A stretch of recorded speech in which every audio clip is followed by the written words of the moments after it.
Hello, and welcome to another episode of Winning Where It Matters. My name is Kyei Amoako, and it's a pleasure to have you joining me once again.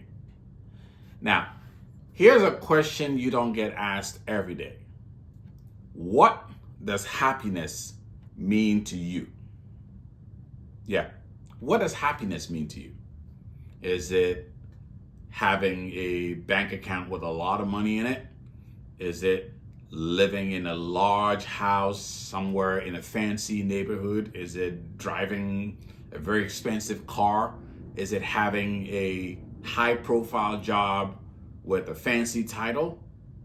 Well, happiness means different things to different people. There are different perspectives on happiness and a lot of different ways we all see happiness. And that's because the way we look at happiness has a lot to do with our cultural backgrounds. It has a lot to do with the things that we value, the things that we prioritize. And so there are all these different ways we look at happiness. We all pursue some form of happiness. We all pursue some form of happiness. The reason I asked that question of what happiness means to you is that it's important to understand what happiness means to you as a person in this season of your life, because it shapes what you pursue as you pursue in happiness. As a 20-something-year-old, I thought about, hey, graduate college, get a nice job, be able to afford the things that my parents couldn't afford. That was top of the list for me when I thought of happiness. It's changed, it's evolved over time. Now, some of the things that bring me happiness, the things that I think bring me the most happiness is being able to spend time with people who make me laugh, right? People who make me feel like I'm in the right place at the right time.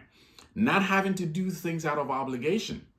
Those things contribute greatly to my happiness. So for me, happiness has evolved. And so I've often paused and asked that question, what does happiness mean to me? Because I want to pursue things. I want to do things that bring me that which I define as happiness. Because the truth is, we are bombarded with messages from media, from marketing, from our friends, from our neighbors, from our communities. Things that tell us, get this and you will be happy. Experience this or reach this or acquire this and you'll be happy. And so there's that direction that we get, albeit subtly or sometimes very loudly, that's saying, go do this and you will be happy. But it helps to pause as an individual and ask, what does happiness mean to you?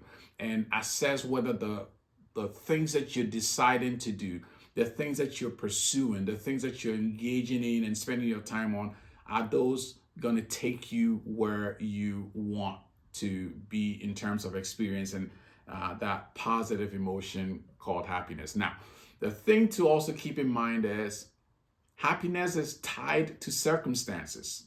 We all pursue happiness, as I said earlier, and we pursue some form of happiness, but without intention and mindfulness, we would chase after the thing that we want to bring us happiness. We get that thing, we feel happy, the novelty of that thing wears off, the happiness fades, and then we're on to chasing another thing. And so some people have said that it's the pursuit of happiness that brings unhappiness. And that is something that I wrestle with in this book as I talk about what happiness means to me, how it's evolved. And at the end of it, I lead you through a set of prompts that help you think through what happiness is for you and get to your own set of philosophy, your own philosophy around happiness, and make sure that the things that you're pursuing are bringing you what you would find meaningful. Because as you would find out also in the book, I talk about how it's going to be helpful to elevate, right, the conversation beyond just happiness, because there is more to life than happiness. And there's the aspect of this conversation that has to do with meaning, right? And I get into a lot of that, which I want to talk to you about. So you get through reading about the different chapters, summaries of the different chapters in Life in Progress, Winning Where It Matters. You get to read the chapter on the pursuit of happiness. And then you get to the reflective journal section where you get to respond to prompts, actually get a pen or pencil and write things down as you think through what these different aspects of this conversation about happiness applies to your life. So there are 6 sections. First one is redefining happiness, going through a series of prompts, thinking about different questions of what things bring you happiness and how your idea of happiness has come about or has evolved over the years. You get to a second section, which I call decisions, not destinations, because I believe that happiness is not a destination. Happiness is the outcome of decisions that we make. And you're going to get a chance to work through some of those decisions and decision frameworks that might inform the journey of your pursuit of happiness. Section 3 is lessons from Viktor Frankl. Viktor Frankl is an Austrian psychologist, and he has a fascinating perspective on meaning, life being about more than happiness. And he talks about what life may be expecting from you versus what you may be expecting from life. So I lead you through exercises that help you think through that. Section 4 is on perspectives and gratitude. Our perspectives have a lot to do with the experience that we have in life, the experience we have in life. So there's some work in there that you get to complete. Section 5, glass half full, glass half empty. Some people look at life as glass half full. Some people look at life as glass half empty. One is not better than the other, but they contribute to different paths that you travel on, and it contributes to you seeing different things as you travel along the path of life. And so we dig into that as we continue.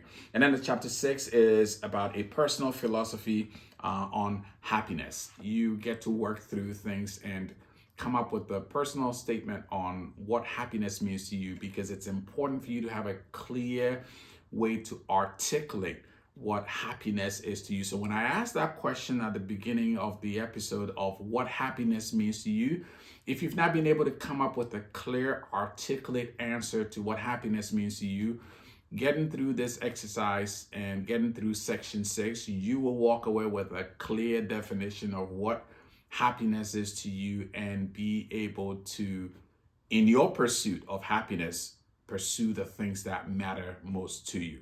So when I ask the question, what does happiness mean to you?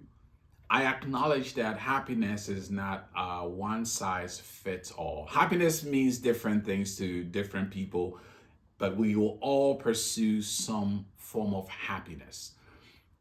By defining for yourself what happiness means to you, that shapes the things you pursue. That shapes the things that bring you peace and joy when it's all said and done. So I want to encourage you to take the time, grab a copy, and do the work. Do the work in answering the question of what happiness means to you. And when it's all said and done, I hope you find what you're looking for in your pursuit of happiness. If you like today's episode, please hit the like button. Also share it with people in your network and subscribe if you have not done so yet. As always, I believe in you, and I hope you believe in yourself too. I'll see you on the next one.